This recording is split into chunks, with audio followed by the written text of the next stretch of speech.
Hello, everyone. My name is Jeremiah Colley. I'm Arby. And together, we make up Decoys. I thought we were going to say it together. No, that wasn't established. Okay, that wasn't established. Hello, everyone. I'm Jeremiah Colley. I'm Arby Nickerson. And we are Decoys. So, the second time around... Because you said it wasn't established, not Arby. Hello, everyone. I'm Jeremiah Colley. Do we have to say our last name? Because I feel like I'm sitting on a... I'm Jeremiah. I'm Arby. And we are Decoys. You're Decoys. We are Decoys or we're Decoys? We are... Okay. Hello, everyone. I'm Jeremiah. I'm Arby. And we are Decoys. Look at us. We in there. No? We are Decoys.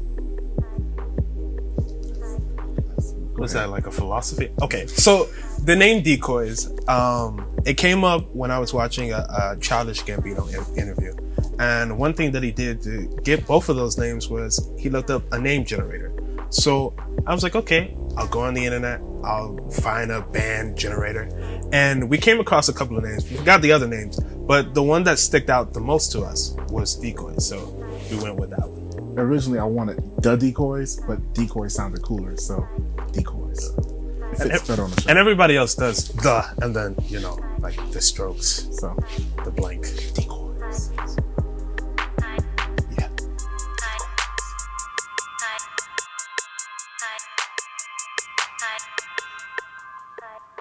Dang. I knew Jet from middle, like not even middle school, probably like way before middle school. It was like at this church we go to, Jesus People, Miami Gardens. So shout out to Pastor Show. And we had, what was it? It was that JPM summer camp. Yeah, we were all in the summer camp. We were all in the music summer camp, and that's how we met each other. And then it turns out we both knew Johnny, and we started really kicking it in middle school at Carol City Middle. And this has been history. It's well over 10 years at this point. Way past 10 years. And it was funny because he knew my sister way before me. And it's just whenever my sister had friends, somehow, someway, we are all integrated into one.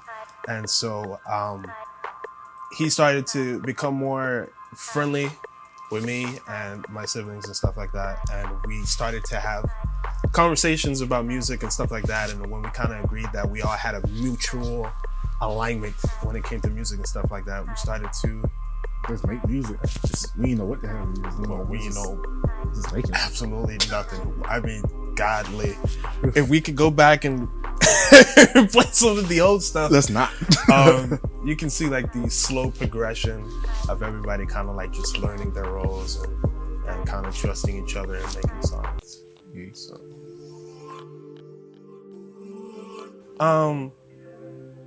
he is a producer. He writes and he's mixes. A songwriter.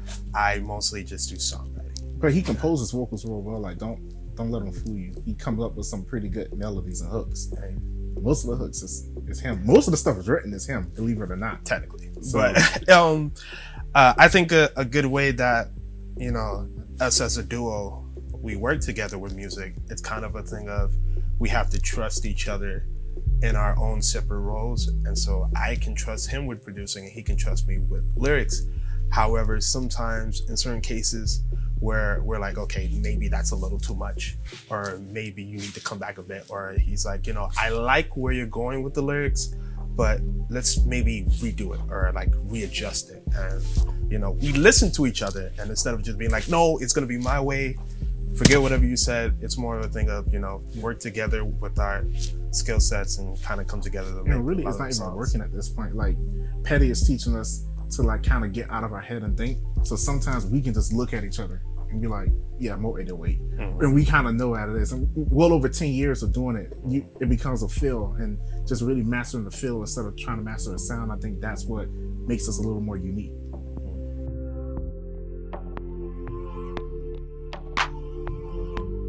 So it's weird. I take my songwriting abilities from way back when to like now. So I listen to a lot of pop artists like Owl City or Coldplay. And then I find myself, when I'm really deep into the storytelling, I go into my country roots or my, what is that, swing?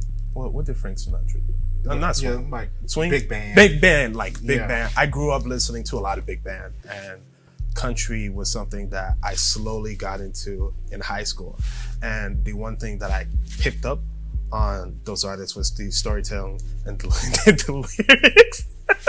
And the lyrics. And so a lot of my lyrical influences and hooks and melodies and stuff like that, it came from, you know, just listening to like country music and pop and, you know, EDM and a little bit of R&B. I ain't really an R&B guy, but people claim me to be like that. So, Is musical schizophrenia a thing? I feel like I have that. Like, Kathy told me that I don't, like, there's no such thing as it, but I feel like it is, because one moment I can be listening to like Beethoven, then I'm bumping the Future, and then we like pouring your heart out to Tasha Cobbs, but then we back on Future, and then we may go to, it's just weird. It's like I'm all over the place.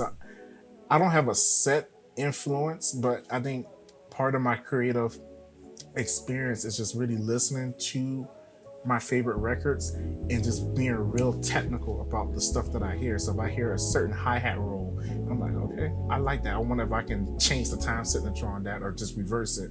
Or hearing how Metro Boomin would like play a sample out. A lot of the stuff that I do too is I like watch the producers behind the scene, and then I'll see like how Metro will play like a melody on piano, and then he'll take that melody, reverse it, pitch it. I'm like, okay, cool. And I'll try to do stuff like that, but with vocals or just different elements of like, you know, the beat. So it's just really listening to your favorite records, finding producers that do stuff, got spit flying everywhere, finding producers that do stuff that I like and just making it my own. I think that's really some of my biggest influences.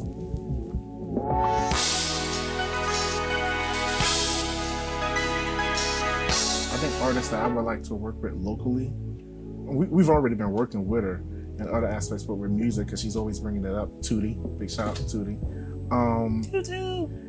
This another Jit up in Broward. I ain't mean to call you a Jit, my bad, K. But K-Tay, he's coming up pretty well, as well too. I think those are two local artists that I just kind of been watching.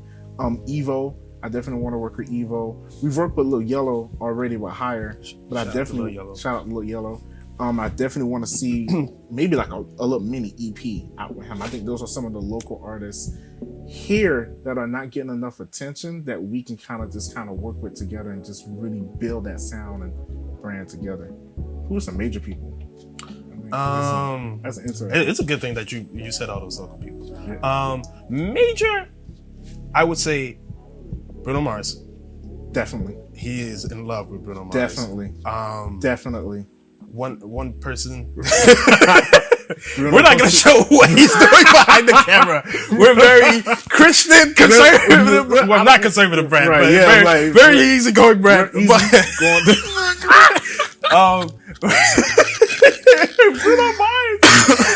John Bellion, who is an amazing singer, songwriter, and producer. Coldplay, definitely. I don't know about that. Well, you know, they big enough anyway. Really, there's somebody else on the tip of my tongue that I really can't remember. I can't remember that. It'll hit us when it'll hit us when we least don't need it. But